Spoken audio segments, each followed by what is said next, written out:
27 cuerpos calcinados, una bomba sin explotar con insignias del ejército ecuatoriano encontrada en suelo colombiano, y dos presidentes que se lanzan acusaciones en tiempo real desde sus redes sociales mientras sus cancillerías intercambian notas de protesta diplomática. Sudamérica está viviendo esta semana la crisis bilateral más grave que se ha visto en casi 2 décadas, y el mundo apenas está empezando a prestarle atención. Lo que comenzó como una disputa comercial entre Colombia y Ecuador escaló en cuestión de semanas a un conflicto que ya involucra bombas, muertos, aranceles de guerra y ahora la intervención urgente de Brasil como mediador de último recurso. Brasil, el país más grande del continente, sintió que la situación era tan delicada que no podía quedarse callado. Y cuando Brasil pide moderación es porque algo serio está ocurriendo. Esta no es una pelea de declaraciones entre dos mandatarios con diferencias ideológicas. Esto es una frontera caliente con operaciones militares activas, con civiles muertos cuyo origen nadie ha aclarado todavía, y con un intercambio comercial de más de $1.800 millones anuales prácticamente paralizado. Esto es una crisis regional y está pasando ahora mismo. En los próximos minutos se va a explicar exactamente cómo se llegó hasta aquí, quién tiene razón, quién miente y lo que nadie está diciendo sobre el verdadero fondo de este conflicto. Antes de continuar, ¿crees que Brasil puede realmente mediar en este conflicto o ya es demasiado tarde? Déjalo en los comentarios. Las opiniones están completamente divididas y vale la pena leerlas. Para entender dónde está parada esta crisis hoy, hay que reconstruir los últimos días con precisión. El lunes, el presidente de Colombia, Gustavo Petro, lanzó una acusación que encendió todas las alarmas diplomáticas de la región. En territorio colombiano, específicamente en el departamento fronterizo de Putumayo, había sido hallada una bomba sin explotar que, según Petro, pertenece al ejército de Ecuador. No fue una insinuación, no fue una pregunta, fue una acusación directa, publicada en sus redes sociales, con la contundencia de quien dice tener la evidencia en la mano. Al día siguiente, el martes, Petro fue más lejos.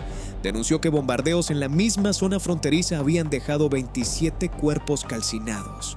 Anunció que Colombia presentaría una nota de protesta diplomática formal ante Ecuador, y el tono de sus declaraciones fue el de alguien que ya no está hablando de tensiones diplomáticas, está hablando de una agresión. La respuesta de Ecuador no tardó. El presidente Daniel Noboa rechazó las acusaciones de forma categórica. Reiteró que el ejército ecuatoriano opera exclusivamente dentro de su propio territorio, que sus operaciones están dirigidas contra grupos narcoterroristas, y añadió una frase que resume toda la tensión de fondo, que esos grupos son en gran parte colombianos. El Ministerio de Defensa de Ecuador también salió a respaldar esa posición. En un comunicado publicado en redes sociales, las Fuerzas Armadas ecuatorianas afirmaron que sus operaciones se desarrollan única y exclusivamente dentro del territorio ecuatoriano de manera responsable y soberana. Dos versiones completamente incompatibles. Y en el medio, 27 muertos en una zona fronteriza cuyo origen, según el propio Brasil en su comunicado del miércoles, aún no ha sido aclarado. Eso es lo más importante de todo lo que se ha dicho esta semana. Ni siquiera se sabe con certeza qué pasó. No hay una versión verificada de los hechos. Hay acusaciones de un lado, desmentidos del otro, y cadáveres que nadie reclama con claridad. Esa es la base sobre la que Brasil intentó construir una mediación. Suscríbete y quédate hasta el final, porque en los próximos minutos se revela cómo una pelea de aranceles se convirtió en una crisis con bombas y qué hay detrás de todo esto que los dos gobiernos prefieren no decir. Nada de esto cayó del cielo. Esta crisis tiene una historia, tiene una escalada documentada paso a paso que permite entender cómo dos países vecinos llegaron al punto de acusarse mutuamente de bombardear territorio ajeno. Todo empezó con el comercio. A principios de 2026, el gobierno de Noboa impuso una tasa de seguridad del 30% a los productos colombianos que ingresan a Ecuador. La justificación oficial fue la falta de resultados de Colombia en el combate al narcotráfico en la zona fronteriza común.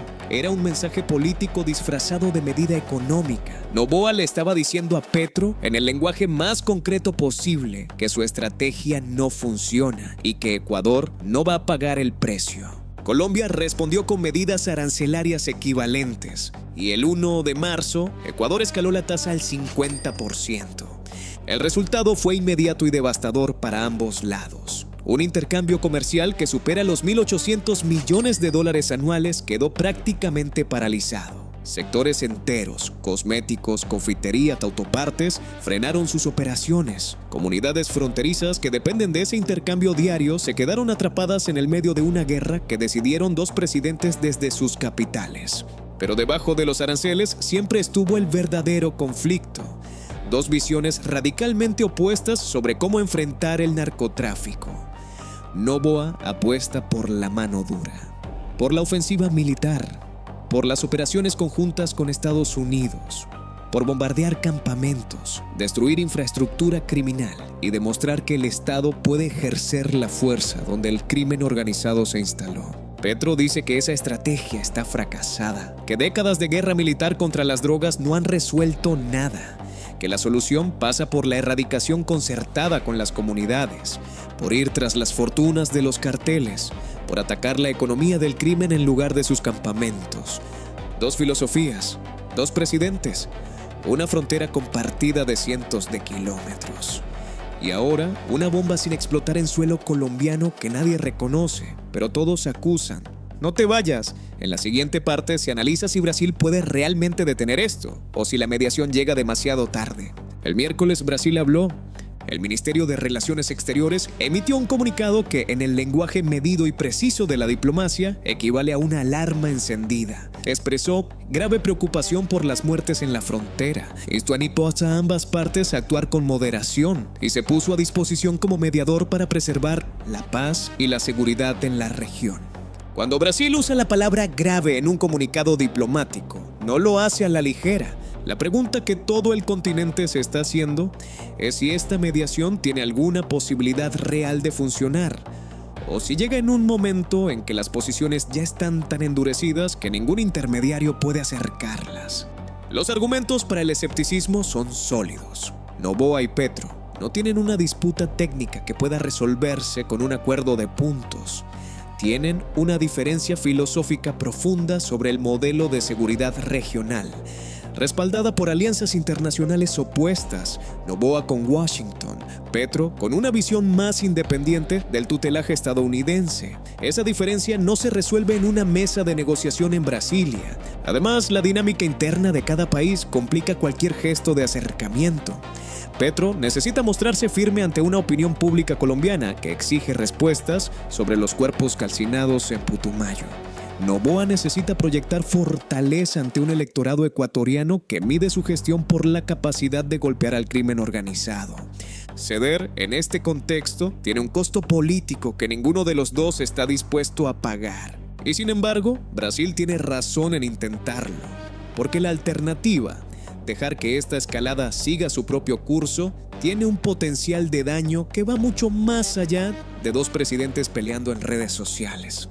Una frontera militarizada entre Colombia y Ecuador no es solo un problema bilateral, es una grieta en la estabilidad de toda la región andina. Y las grietas, si no se atienden a tiempo, se convierten en fracturas. Esta es la realidad de lo que está ocurriendo esta semana en Sudamérica.